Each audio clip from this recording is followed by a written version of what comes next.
মুর্শিদাবাদে সংশোধিত ওয়াকফ আইন নিয়ে প্রতিবাদকে কেন্দ্র করে অশান্তির ঘটনার স্মৃতি এখনো টাটকা। মুর্শিদাবাদে হিন্দু পরিবারগুলোর দুর্দশার ছবি এবং ঘটনা নিজের এক্স হ্যান্ডেলে শেয়ার করেছেন রাজ্যের বিরোধী দলনেতা শুভেন্দু অধিকারী। এবার মুর্শিদাবাদ ছাড়া রাজ্যের অন্য জেলাতেও যে হামলার ঘটনা ঘটছে হিন্দুদের ওপর, তার প্রমাণ দিলেন শুভেন্দু। তিনি উত্তর দিনাজপুরের রায়গঞ্জের একটা ঘটনা তুলে ধরেছেন তার এক্স হ্যান্ডেলে। তিনি লিখেছেন, রাজ্য সরকার আর তার প্রশাসন বর্তমানে বধির হয়ে বসে আছে। হিন্দুদের আর্তনাদ তাদের কান পর্যন্ত পৌঁছয় না, কারণ রাজ্যের শাসক দল আর তার নেত্রী মমতা বন্দ্যোপাধ্যায় ক্ষমতার লোভে মৌলবাদী তোষণে ব্যস্ত। উত্তর দিনাজপুর জেলার রায়গঞ্জের বাসুদেবপুর সুভাষনগর এলাকায় বিধান মজুমদার ওনার পরিবার নিয়ে বসবাস করেন। এলাকাটা মুসলিম অধ্যুষিত। দীর্ঘদিন ধরে পরিবারটার ওপর চাপ দেওয়া হচ্ছিল তাদের বাড়িটি যাতে মুসলিমদের বিক্রি করে তারা অন্যত্র চলে যায়। বিধানবাবু চাপের কাছে নথি স্বীকার না করায় অবশেষে তার পরিবারকে রীতিমতো ভয় দেখানো হচ্ছিল। ওই এলাকা থেকে খবর পাওয়া যায় যে সকাল 7টা নাগাদ হঠাৎই তার বাড়িতে এলাকার শাহজাহান, সিদ্দিক মাস্টার, রশিদ, সাদ্দাম সহ বেশ কিছু দুষ্কৃতী দলবল নিয়ে হামলা চালায়। ঘরদোর ভাঙচুর করা হয়েছে, সোনা, টাকা পয়সা, আসবাবপত্র সব লুট করা হয়। বিধানবাবু তার শিশু সন্তান সহ পরিবার সমেত প্রাণ বাঁচাতে ঘর ছেড়ে দূরে একটা জমিতে আশ্রয় নেন। পশ্চিমবঙ্গে বর্তমানে হিন্দুদের অবস্থা বাংলাদেশের মতো হয়ে উঠছে। পুলিশ প্রশাসন রাজনৈতিক দলদাসত্বে ব্যস্ত এবং রাজ্যের আইন শৃঙ্খলা তলানিতে গিয়ে ঠেকেছে। হিন্দুদের আগামী দিনে নিজ ভূমি পরবাসী হওয়ার পথ ক্রমশ প্রশস্ত হচ্ছে। আমি পশ্চিমবঙ্গ পুলিশের ডিজি শ্রী রাজীব কুমার, রায়গঞ্জ পুলিশ জেলার পুলিশ সুপার মোহাম্মদ সানা আখতার এবং উত্তর দিনাজপুর জেলার জেলা শাসক শ্রী সুরেন্দ্র কুমার মিনাকে অনুরোধ করব এই খবরের সত্যতা যাচাই করে প্রশাসনিক সাহায্যের মাধ্যমে উক্ত হিন্দু পরিবারকে নিজের বাস্তুতে পুনর্বাসিত করার ব্যবস্থা করে তাদের সুরক্ষা সুনিশ্চিত করতে। এই তথ্য উল্লেখ করে ঘরছাড়া এক মহিলার বক্তব্যও শেয়ার করেছেন বিরোধী দলনেতা। কি বলেছেন ওই মহিলা, আসুন শোনাই এবার আপনাদের। সবাইকে বলতেছি, আজকে সাজান, তারপর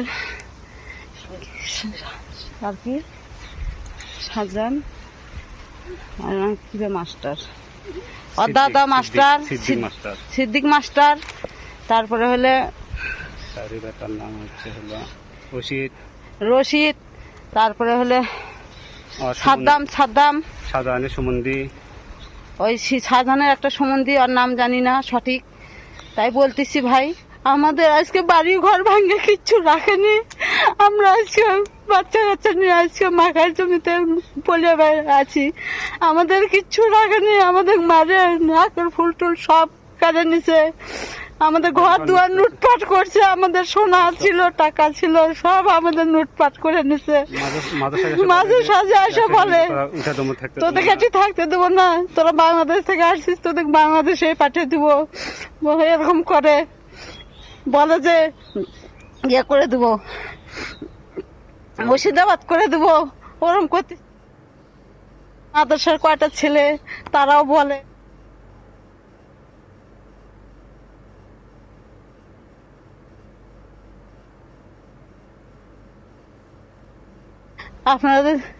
আপনারা একটু সাহায্য করেন আমাদের, এটা আপনাদের কাছে অনুরোধ। আমাদের আজকে বাচ্চা কাচ্চা নিয়ে আমরা এই জায়গায় ভাগে আসে ঢুকে আছি। আমাদের কিচ্ছু রাখেনি, ঘর দুয়ার ভাঙে বাড়ি ঘর লুটপাট করে নিয়ে চলে গেছে। ব্যাটারি হারাইছিল, আমাদেরকে মিশে এসে বলে যে আমাদের ব্যাটারি হারাইছে, তোমরা চুরি করছো, ওরকম করে আমাদের বাড়িতে আসে আমাদেরকে হুমকি দিয়ে গেছে। আজকে সবাইকে মারধর করছে, আজকে সবাইকে মারে সব ইয়ে করে দিছে একদম। নাহলে 100 জনের মতো লোক আসছিল, এসে সবাই মারধর করে থেকে গেছে। আমাদের ফ্যামিলি আমরা 4 জন। প্রসঙ্গত বলি, রাজ্যে যেসব জায়গায় হিন্দুরা সংখ্যায় কম সেই সব জায়গায় হিন্দুদের ভোট দেবার জন্য পৃথক বুথ তৈরি করতে হবে। এই বিস্ফোরক দাবি আমরা করছি না, এই দাবি করেছেন বিরোধী দলনেতা শুভেন্দু অধিকারী। তিনি আরও বলছেন, কয়েকদিনের মধ্যে জাতীয় নির্বাচন কমিশন এবং রাজ্যের মুখ্য নির্বাচনী আধিকারিককে লিখিতভাবে গোটা বিষয়টা জানাবেন। এমনকি তিনি কোন কোন বিধানসভা এলাকায় এমন পৃথক বুথ প্রয়োজন তার একটা প্রাথমিক তালিকাও দিয়েছেন। বিধানসভার গেটের বাইরে দাঁড়িয়ে সোমবার শুভেন্দু অধিকারী বলেন, যেখানে 50% নিচে হিন্দু রয়েছেন সেখানে তাদের ভোট দিতে দেবে না। সিতাই, দিনহাটা, শীতলকুচি, ক্যানিং, গোসাবা, বাসন্তী, হারোয়া, বাদুরিয়ায় ভোট দিতে দেবে না। এছাড়া মুর্শিদাবাদের একটা বড় অংশ তো রয়েছে যেখানে হিন্দুরা সংখ্যালঘু সেখানে হিন্দুদের জন্য আলাদা বুথ তৈরি করতে হবে, হিন্দু পল্লীতে আলাদা বুথ করতে হবে। শুভেন্দু অধিকারী নিজের এক্স হ্যান্ডেলে একটা পোস্ট করেছেন, সেখানে তিনি লিখছেন, মমতা বন্দ্যোপাধ্যায়ের অপশাসনে পশ্চিমবঙ্গে হিন্দুদের পরিস্থিতি অত্যন্ত খারাপ। এই রাজ্যের মধ্যে এমন অনেক এলাকা আছে যেখানে হিন্দুরা গণতান্ত্রিক অধিকারটুকুও প্রয়োগ করতে পারেন না। রাজ্যের যেসব এলাকায় হিন্দুরা সংখ্যালঘু সেখানে হিন্দু ভোটারদের ধমকে চমকে ভোটদানে বাধা দেওয়ার নজির রয়েছে, যেমন সিতাই, শীতলকুচি, ক্যানিং, গোসাবা, বাসন্তী, দিনহাটা সহ রাজ্যের বহু জায়গায়। আগেই এইরকম দৃষ্টান্ত সৃষ্টি হয়েছে, আর এখন তো পরিস্থিতি আরও ভয়ঙ্কর।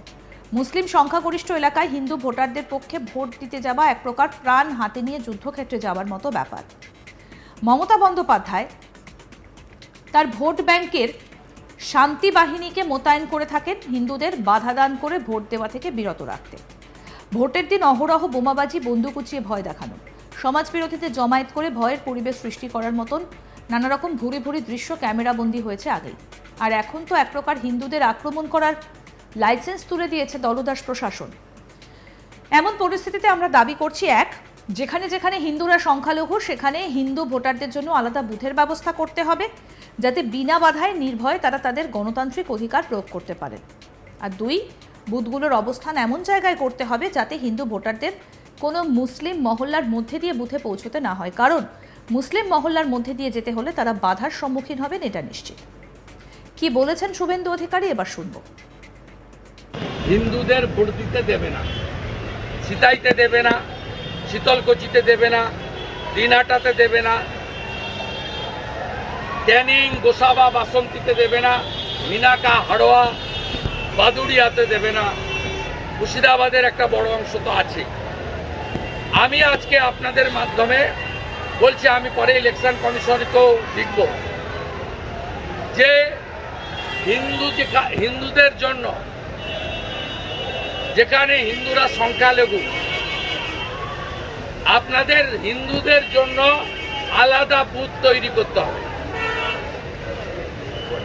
যেখানে হিন্দু ভোটাররা মুসলিম মহল্লার উপর দিয়ে বুথে যায়, সেখানে হিন্দু ভোটাররা মুসলিম মহল্লার উপর দিয়ে ভোট দিতে যাবে না, যেতে পারবে না, যেতে দেওয়া হবে না। তাই হিন্দু পল্লীতে আলাদা বুথ করতে হবে। আপনারা যদি করোনার সময় বাড়িতে গিয়ে ভোট করতে পারেন, তাহলে হিন্দু এবং আদিবাসী পাড়াতে স্পেশাল বুথ তৈরি করে ভোটদান করার ব্যবস্থা করুন। মাননীয় মনোজ আগরওয়াল সিওকে বলবো, এখন থেকে এই ডেমোগ্রাফি ধরে বুথ ম্যাপিং করে আপনি ইলেকশন কমিশনে পাঠান।